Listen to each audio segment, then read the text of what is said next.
மக்களே வணக்கம். Welcome back to the channel. எல்லாரும் எப்படி இருக்கீங்க? ரொம்ப நல்லா இருக்கீங்க அப்படின்னு நம்புறேங்க. ஸோ இன்னைக்கான வீடியோல நமக்கு தொழு உரத்துக்கு பதிலா பசும் சாணத்தை வந்துட்டு எப்படி செடிகளுக்கு யூஸ் பண்ணணும். ஸோ நீங்க வந்துட்டு திடவரமா யூஸ் பண்ணாலும் சரி, இல்ல லிக்விட் ஃபெர்டிலைசரா யூஸ் பண்றீங்க அப்படின்னா நல்லா ஃப்ரெஷ்ஷா இருக்கக்கூடிய பசும் சாணத்தை இப்படி ரெண்டு விதமா நம்ம வந்து எப்படி யூஸ் பண்ணலாம் அப்படின்றதான் இன்னைக்கான வீடியோல பார்க்க போறோங்க. நம்ம கிட்ட மாடித்தோட்டத்துக்கு தேவையான அனைத்து பொருட்களுமே அவைலபிளா இருக்குங்க. க்ரோ பேக், சீட்ஸ், ரென்சல் மேட்டு, பயோ ஃபெர்டிலைசர்ஸ் எல்லாமே இருக்குங்க. வேணுங்கிறவங்க வாட்ஸ்அப் பண்ணிக்கோங்க. கொரியர் அண்ட் பார்சல் சர்வீஸ் மூலமா அனுப்பி வச்சுட்டு இருக்கோம். கோயம்புத்தூர்ல இருக்கீங்க அப்படின்னா டெலிவரி அவைலபிளா இருக்குங்க. டெலிவரி காஸ்ட் வந்து எக்ஸ்ட்ரா வருங்க. ஒரு செடி வளர்க்கணும் அப்படின்னா அதுக்கு வந்துட்டு உரங்கள் வந்து ரொம்ப முக்கியம். அதுலயுமே இந்த தொழு உரத்தோட பயன்கள் வந்து ரொம்பவே அதிகங்க. ஸோ தொழு உரம் அப்படிங்கும்போது குறைஞ்சது ஒரு 6 மாசம் மக்கின உரமா இருந்துச்சு அப்படின்னா செடிகளுக்கு நல்ல ரிசல்ட் தரக்கூடிய உரமா இருக்குங்க. ஆனா நிறைய பேருக்கு பாத்துட்டீங்கன்னா இந்த தொழு உரம் கிடைக்கிறது கிடையாது. அதே மாரி கிடைச்சது அப்படின்னா ரொம்ப காஸ்ட்லியா இருக்குங்க. மண்புழு உரத்தை விடவே வந்துட்டு ரேட் ரொம்ப ஜாஸ்தியா இருக்கு. அது வந்து வாங்கி யூஸ் பண்ணோம் அப்படின்னா நமக்கு கட்டுப்படி ஆகாதே அப்படின்னு கேட்கறவங்களுக்காக இந்த வீடியோ. நம்மளுக்கு நல்ல ஃப்ரெஷ்ஷான பசும் சாணம் கிடைச்சாலும் சரிங்க, இல்ல எங்களோட ஏரியால சாணம்லாம் கிடைக்காதுங்க, தொழு உரம் கிடைக்கிறதும் ரொம்ப கஷ்டம் அப்படின்னாலும் சரி, நீங்க நாட்டு மருந்து கடைகள்ல எருன்னு கேட்டீங்க அப்படின்னாலே சின்ன சின்ன பீசஸா தருவாங்க. ஒரு பீஸ் வந்து 3 ரூபா 4 ரூபா அப்படின்ற காஸ்ட்ல வந்து கிடைக்குங்க. அதுல ஒரு 10 பீஸ் 20 பீஸ் வரைக்குமே நம்ம வாங்கி வச்சுக்கலாங்க. அதுவே வந்துட்டு பாத்தீங்கன்னா உங்களுக்கு செடிகளுக்கு ஒரு மாசத்துக்கு கொடுக்கக்கூடிய உரம்க்கு வந்து போதுமானதா இருக்கும். ஸோ நம்ம பசும் சாணமா வாங்கியிருந்தாலும் சரி, இல்ல எருவா வாங்கியிருந்தாலும் சரி, ஒரு நைட் வந்துட்டு தண்ணியில நல்லா ஊற விட்டுருங்க. ஸோ இந்த பசும் சாணம் நம்ம வாங்கி யூஸ் பண்றோம் அப்படின்னா அது வந்துட்டு உங்களுக்கு சூட்டை வந்து ரொம்ப சூட்டை கிளப்பக்கூடிய ஒரு விஷயம் தான். நார்மலாவே செடிகளுக்கு பசும் சாணம் வந்து கொடுக்கறது வந்து ரெக்கமெண்டட் கிடையாது. உங்களுக்கு வந்துட்டு என்ன ஆகும் அப்படின்னா அந்த தொழு உரம் வந்து அந்த பசும் சாணம் வந்து மக்க மக்க செடிகளுக்கு ரொம்ப சூட்டை கிளப்பிடுங்க. விவசாய நிலங்கள்ல யூஸ் பண்றதுக்கு பாத்துட்டீங்கன்னா கொஞ்சம் கொஞ்சமா கிடைக்கக்கூடிய பசுஞ்சாணத்தை ஒரு இடத்துல வந்து அப்படியே கொட்டி வச்சிருவாங்க. ஒரு 6 மாசம் வரைக்குமே இருக்கக்கூடிய எல்லா சாணிகளுமே பாத்தீங்கன்னா ஒரு இடத்துல கலெக்ட் பண்ணி அது வந்துட்டு கொஞ்சம் கொஞ்சமா மக்க ஆரம்பிக்குங்க.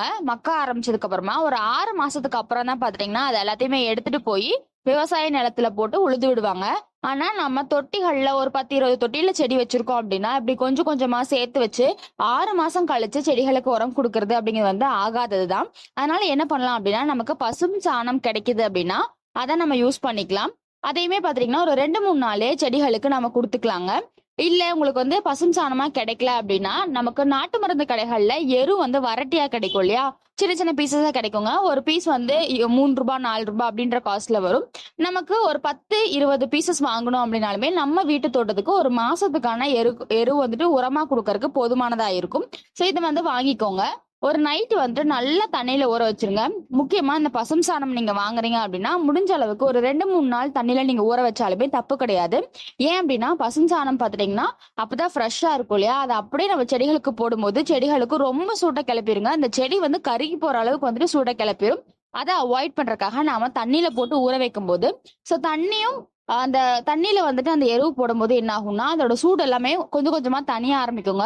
ஒரு 2-3 நாள் ஆகும்போது நம்ம பச்சை கலர்ல நல்ல ஒரு ஃப்ரெஷ்ஷா போடக்கூடிய சாணம் என்ன ஆகும் அப்படின்னா ஒரு 3-4 நாள் ஆகும்போது பாத்தீங்கன்னா அது கொஞ்சம் கலர் மாறும், ஒரு பிளாக் கலர் மாதிரி மாறும் இல்லையா.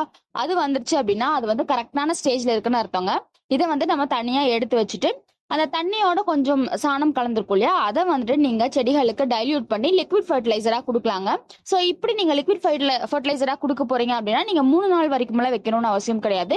ஒரு நைட் வந்து தண்ணியில ஊற வச்சுட்டு அடுத்த நாள் காலையில செடிகளுக்கு லிக்விட் ஃபர்டிலைசரா தாராளமா கொடுக்கலாம்.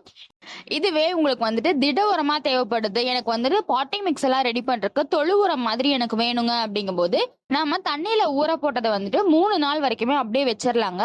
பெருசா எந்த ஒரு டிஸ்டர்பும் பண்ண வேண்டாம். அப்படியே வச்சிருந்தீங்க அப்படின்னா நாம போடும்போது ஒரு கிரீன் கலர் ஷேட்ல இருக்கக்கூடிய சாணி பாத்துட்டீங்கன்னா ஒரு 3 நாள் கழிச்சுட்டு ஒரு கருப்பு கலர் மாதிரி மாறும். அப்படி மாறும்போது அது வந்துட்டு ரொம்ப கரெக்டான ஸ்டேஜ்ல இருக்குன்னு அர்த்தம். இந்த டைம்ல நம்ம அந்த மேல இருக்கக்கூடிய சாணிகளை மட்டும் தனியா எடுத்துட்டு இந்த தண்ணீரை வந்துட்டு எப்பவும் போல செடிகளுக்கு வந்து நம்ம ஊத்திடலாங்க. இந்த நாம எடுத்து வச்சிருக்கக்கூடிய சாணியில வந்துட்டு கொஞ்சமா வந்து பயோ ஃபர்டிலைசர் கிடைக்குது அப்படின்னா போட்டுக்கோங்க. 1 ஸ்பூன் பயோ ஃபர்டிலைசர் வரைக்கும் நீங்க சேர்த்துக்கலாம். அப்படி இல்லை உங்ககிட்ட பஞ்சகாவியம் தான் இருக்கு அப்படின்னா அதையுமே லைட்டா தெளிச்சு விட்டுட்டு அதை நல்லா பெரட்டிட்டு அதை நம்ம போடக்கூடிய அந்த பயோ ஃபர்டிலைசரா இருக்கட்டும் இல்லைன்னா பஞ்சகாவியம் மட்டும் நல்லா அதுல மிக்ஸ் ஆகிற மாதிரி நல்லா கலக்கிட்டு ஒரு தொட்டிலையோ இல்ல ஒரு கவர்லயோ போட்டு கொஞ்சம் நிழல் பாங்கான இடத்துல ஒரு 2 நாள் வச்சிருங்க. நம்ம போட்ட அந்த பயோ ஃபர்டிலைசரா இருக்கட்டும் இல்லைன்னா பஞ்சகாவியமா இருக்கட்டும் அந்த எருவுல இருக்கக்கூடிய நுண்ணுயிர்களை வந்து நல்லா வளர வைக்கும். ஸோ அதுக்கு தான் அந்த 2 நாள் நம்ம வந்து டைம் கொடுக்குறோங்க. அத 3வது நாள் பார்த்துட்டீங்கன்னா, நீங்க அத எடுத்து செடிகளுக்கு வந்துட்டு பாட்டிங் மிக்ஸ் கலக்குறீங்க அப்படின்னா, பாட்டிங் மிக்ஸ்ல போட்டுக்கலாம். இல்லன்னா நீங்க வந்துட்டு அந்த நீங்க வந்து போடுறீங்க, திட உரமா குடுக்க போறீங்க அப்படின்னா, லைட்டா அந்த செடியில இருக்கக்கூடிய மண்ண மட்டும் கிளறி விட்டுட்டு, கொஞ்சமா நீங்க வந்து போட்டு மறுபடியும் மேல மண்ண போட்டு மூடிருங்க. ஸோ இதுவே வந்து ரொம்ப சூப்பரான ரிசல்ட் நமக்கு தருங்க. இந்த தொழு உரத்த பொறுத்தளவுல இதுல அதிகப்படியான என்பிகே இருக்கனால ஒரு செடி வளர்றதுக்கு தேவையான எல்லா சத்துக்களுமே கிடைக்கிறதுனால செடிகள் வந்து ரொம்ப ஹெல்த்தியா வளரும். அதே மாதிரி இந்த தொழு உரம் அப்படின்னு பாத்தீங்கன்னாலே கொஞ்சம் பொலபொலப்பா இருக்கக்கூடிய ஒரு தன்மை கொண்டதுதான். இதுல நம்ம எவ்வளோ வந்துட்டு இறுக்கமான மண்ணை நம்ம கலந்தாலுமே அந்த மண்ணையுமே சேர்த்து நல்லா லூஸா பொலபொலன்னு ஆக்குறது இந்த தொழு உரத்தோட வேலைங்க. அதே மாதிரி நம்ம குடுக்கக்கூடிய மண்ணு வந்து நல்லா லூஸா பொலபொலன்னு இருக்கும்போது ஒரு செடியோட வேர் வளர்ச்சியுமே ரொம்ப நல்லா இருக்கும். பூச்சி தாக்குதலுமே ரொம்பவே கம்மியா இருக்குங்க.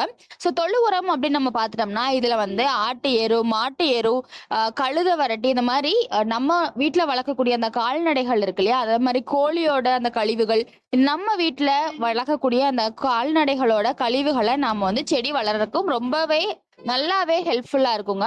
சோ நீங்க கோழி வளர்த்தாலும் சரி, இல்ல மாடு வச்சிருக்கீங்க, ஆடு வச்சிருக்கீங்க அப்படின்னாலும் சரி, அதோட கழிவுகளை வந்து நாம செடி வளர்க்கறதுக்கு ரொம்பவே நல்லா யூஸ் பண்ணிக்கலாங்க.